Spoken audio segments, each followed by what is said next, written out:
D'accord. On va voir comment on évalue votre production orale. Alors, vous devez... Ah, pardon. Je vous le fais voir. Donc, vous devez maintenant voir le document sur l'écran. Alors, chaque examinateur va évaluer votre production en utilisant ce tableau. Donc, c'est-à-dire que donc personne euh, ne peut vous évaluer de sorte que ah ça me plaît, ah ça me plaît pas.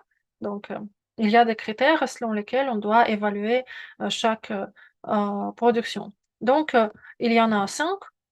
Réalisation de la tâche monologue suivie, c'est-à-dire la qualité de votre monologue. Réalisation de la tâche exercice en interaction, c'est-à-dire comment vous débattez avec l'examinateur, puisque ça fait aussi partie de l'épreuve. Lexique, morphosyntaxe et maîtrise du système phonologique. Donc, comme vous le voyez, il y a 4 possibilités. Donc, pour chaque critère, on choisit entre 0, 1, 3 et 5. Tout d'abord, je vais vous expliquer quand on choisit 0. Donc, réalisation de la tâche monologue suivie. On met un 0 si donc le candidat soit ne peut presque rien dire, si ce qu'il dit est trop court et vraiment juste quelques phrases qu'il peut produire, ou bien si donc ce qu'il dit ne correspond pas, ne correspond absolument pas au sujet de la production, ou bien si ça se voit que le candidat ne parle pas, mais juste il raconte un texte appris préalablement. C'est-à-dire, par exemple, justement, si vous avez un sujet de déforestation lors de votre examen, mais imaginons que vous avez appris un texte sur la déforestation et vous racontez tout simplement ce texte au lieu de vraiment présenter le sujet et la problématique, etc. Donc là, on met un zéro.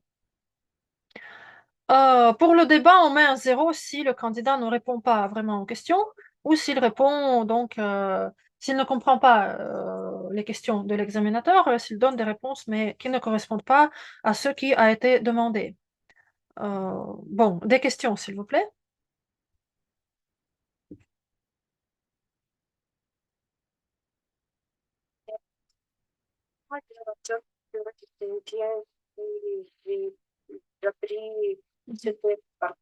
Oh, c'est très facile. C'est très facile. C'est très facile. C'est très facile vraiment parce que tout d'abord, euh,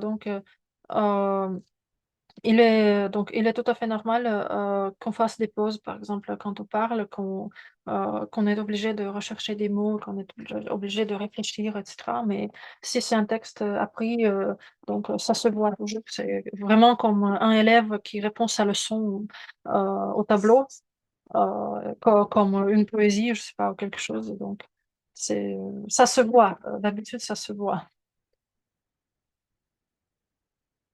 Ok, d'autres questions?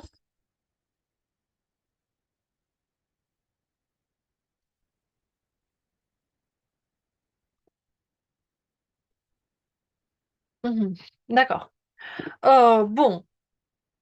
Bon, pour lexique, morphosyntaxe et maîtrise du système phonologique, on met un zéro si vraiment le candidat parle très très peu. Ce qu'il dit sont d'habitude des phrases très courtes, très simples, et donc il est évident qu'il ne peut pas utiliser le vocabulaire approprié, ni quelque chose de la grammaire différent au présent passé composé. Donc, s'il n'y a rien d'autre, les phrases sont très courtes, il y en a peu et le candidat préfère parler le moins possible. Donc là, on met un zéro.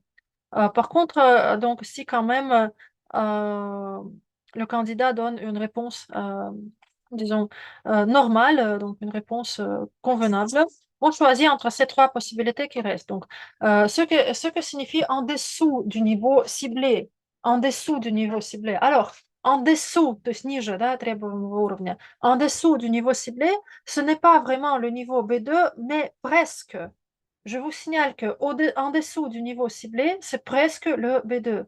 Donc, c'est-à-dire que c'est une très bonne qualité de langue C'est une très bonne façon de parler. Par contre, cela, ne correspond pas, totalement au niveau B2, à ce qui est demandé au niveau B2.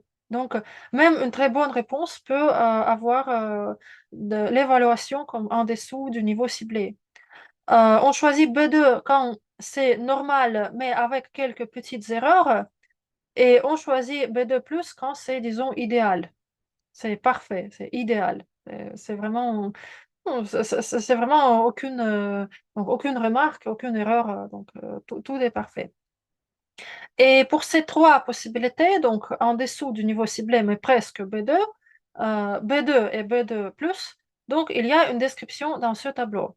Donc vous voyez que pour, choisir ce que je vais mettre à tel ou tel candidat, je dois choisir entre, entre ces 3 possibilités. C'est-à-dire que je lis la description de chaque, possibilité et je choisis celle qui correspond le plus à la réponse, de ce candidat.